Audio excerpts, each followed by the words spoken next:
آج ہم ایک ایسے پیغمبر کی کہانی میں اتر رہے ہیں جن کی زندگی پاکیزگی اور ہمت کا ایک زبردست سبق ہے۔ ایک ایسے نبی جو اپنی جوانی میں ہی سچائی کی ایک زندہ علامت بن رہے اور جن کی ثابت قدمی نے وقت کے سب سے طاقتور حکمران کو بھی چیلنج کر دیا۔ جی، بات ہو رہی ہے حضرت یحییٰ علیہ السلام کی۔ قرآن پاک کی یہ آیت دیکھیں۔ یہ حضرت یحییٰ علیہ السلام کو دیا گیا ایک غیر معمولی اعزاز ہے۔ اللہ تعالیٰ خود ان کی زندگی کے 3 سب سے اہم موقعوں پر سلامتی بھیج رہے ہیں۔ ان کی پیدائش، ان کی وفات اور قیامت کے دن ان کا دوبارہ اٹھایا جانا۔ یہ شروع سے ہی ان کے بلند مرتبے کا ایک واضح اعلان ہے۔ اچھا، ان کی کہانی کا آغاز ایک معجزے سے ہوتا ہے۔ یہ کہانی حضرت زکریا علیہ السلام کی ایک ایسی دعا سے شروع ہوتی ہے جو بظاہر بالکل ناممکن حالات میں کی گئی تھی اور جس کا جواب ایک الہی تحفے کی صورت میں ملا۔ ذرا تصور تو کریں، ایک بزرگ پیغمبر اور ان کی اہلیہ جو بانجھ تھیں، دونوں اولاد کی امید تقریباً کھو چکے تھے۔ تو ایسے میں حضرت یحییٰ کی پیدائش ان کے لیے صرف ایک بیٹے کی خوشی نہیں تھی، بلکہ یہ اللہ کی قدرت اور رحمت کی ایک جیتی جاگتی نشانی تھی، ایک ثبوت کہ جب ساری انسانی امیدیں دم توڑ دیتی ہیں تب بھی اللہ کے لیے کچھ بھی ناممکن نہیں ہوتا۔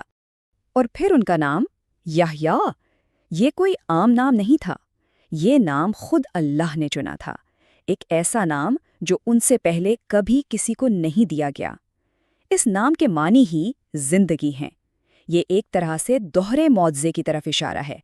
ایک تو اپنی والدہ کے بانجھ رحم کو زندگی بخشنا اور دوسرا اپنے پیغام سے لوگوں کے دلوں میں روحانی زندگی کو دوبارہ زندہ کرنا۔ تو یہ جو معجزاتی پیدائش تھی نا، یہ ایک غیر معمولی زندگی کا ہی اشارہ تھی۔ بچپن سے ہی حضرت یحییٰ نے ایسی حکمت اور پاکیزگی دکھائی جو ان کی عمر سے کہیں بڑھ کر تھیں، اور یہی وہ خوبیاں تھیں جنہوں نے ان کے کردار کو بے مثال بنا دیا۔ اللہ نے انہیں بچپن ہی میں کتاب کا علم اور گہری سمجھ عطا کر دی تھی۔ وہ نہ صرف انسانوں بلکہ جانوروں کے لیے بھی بے حد رحم دل تھے، گناہوں سے بالکل پاک، اپنے والدین کے لیے انتہائی فرما بردار اور مہربان۔ ان میں تکبر یا نافرمانی کا شائبہ تک نہیں تھا۔ ان کا کردار آپ کہہ سکتے ہیں خوبیوں کا ایک مکمل نمونہ تھا جس نے ان کی پوری زندگی کے بنیاد رکھی۔ یہ کوئی معمولی تعریف نہیں ہے، خود پیغمبر اسلام صلی اللہ علیہ وآلہ وسلم کا یہ فرمان حضرت یحییٰ کو ایک منفرد مقام دیتا ہے۔ یہ اس بات کی گواہی ہے کہ تمام انسانوں میں صرف وہی ایک ایسی ہستی ہوں گے جو قیامت کے دن بغیر کسی گناہ کے حاضر ہوں گے۔ ان کی پاکیزگی کا اس سے بڑا ثبوت اور کیا ہو سکتا ہے؟ اچھا، ان کی پاکیزگی صرف گناہوں سے دور رہنے تک محدود نہیں تھی، یہ ان کے پورے طرز زندگی میں نظر آتی تھی۔ ایک ایسے معاشرے میں جہاں عیش و عشرت اور دنیاوی شان و شوکت کو بہت اہمیت دی جاتی تھی، وہیں حضرت یحییٰ جانوروں کی کھالیں پہنتے اور درختوں کے پتے کھا کر سادہ زندگی گزارتے تھے۔ یہ انتخاب اس بات کی علامت تھا کہ ان کی توجہ پوری طرح اللہ کی عبادت پر تھی اور دنیا کی چمک دمک انہیں اپنے مقصد سے ذرا بھی نہیں ہٹا سکی۔ تو سوال یہ ہے کہ ایسے بے مثال کردار اور پاکیزہ زندگی کے ساتھ اللہ نے انہیں کیا ذمہ داری سونپی؟ آئیے اب ان کے الہی مشن کی طرف بڑھتے ہیں جو ہدایت اور توبہ کی ایک بہت طاقتور پکار تھی۔ حضرت یحییٰ کا مشن آپ کہہ سکتے ہیں دوہرا تھا۔ پہلا، بنی اسرائیل کو جو روحانی طور پر بھٹک چکے تھے واپس اللہ کی طرف بلانا اور انہیں توبہ کی دعوت دینا، اور دوسرا اپنے کزن حضرت عیسیٰ علیہ السلام کی آمد کے لیے راستہ ہموار کرنا۔ وہ ایک بہت اہم پیشرو تھے جنہوں نے ایک عظیم پیغمبر کی آمد کی بنیاد رکھی، اور ان کا پیغام بہت واضح اور عملی تھا۔ انہوں نے لوگوں کو اللہ کی طرف سے 5 بنیادی ہدایات پہنچائیں۔ ان میں توحید، نماز، روزہ، صدقہ اور کثرت سے اللہ کا ذکر شامل تھا۔ یہ ایک اچھی، نیک زندگی گزارنے کے لیے ایک مکمل اور قابل عمل فریم ورک تھا جو روحانی اور سماجی دونوں پہلوؤں کو کور کرتا تھا۔ لیکن ایک پیغمبر کا راستہ کبھی بھی آسان نہیں ہوتا، اور یہی بات ہمیں ان کی زندگی کی سب سے بڑی آزمائش کی طرف لاتی ہے۔ ایک ایسا لمحہ جہاں ان کی پاکیزگی اور سچائی کا ٹکراؤ وقت کی سب سے بڑی طاقت اور کرپشن سے ہوا۔ اس سارے تنازع کا مرکز تھا فلسطین کا بادشاہ ہیرود۔ اس کی ایک ناجائز خواہش تھی کہ وہ اپنی سوتیلی بیٹی سے شادی کر لے، ایک ایسا کام جو خدائی قانون میں سختی سے منع تھا۔ اور بس یہیں سے حق اور باطل کی کشمکش شروع ہو گئی۔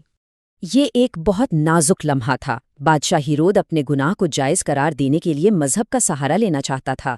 اس نے سوچا کہ وہ پیغمبر سے اپنی مرضی کا فتویٰ لے کر سب کو چپ کرا دے گا، لیکن اس نے حضرت یحییٰ کی سچائی اور دیانت کی طاقت کا بالکل غلط اندازہ لگایا تھا۔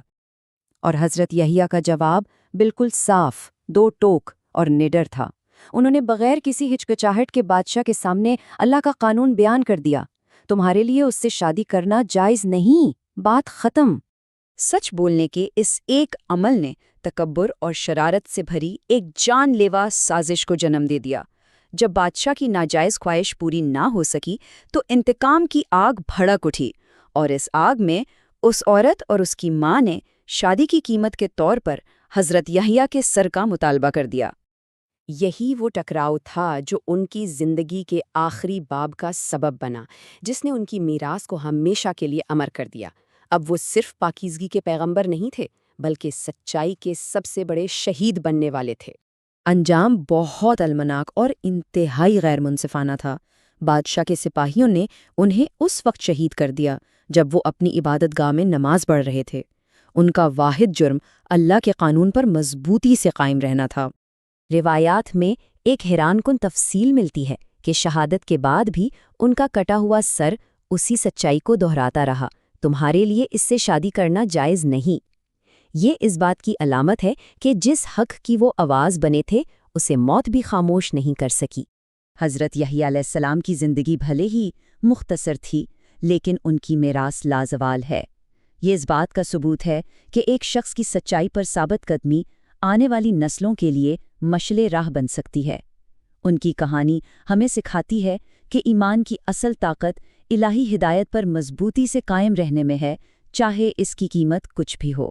حضرت یحییٰ علیہ السلام کی کہانی آج بھی ہمیں ایک گہرے سوال پر سوچنے پر مجبور کرتی ہے۔ یہی ان کی عظیم میراث ہے۔ جب سچ پر قائم رہنے کی قیمت اپنا سب کچھ ہو، تو کیا ہم وہ قیمت ادا کرنے کے لیے تیار ہیں؟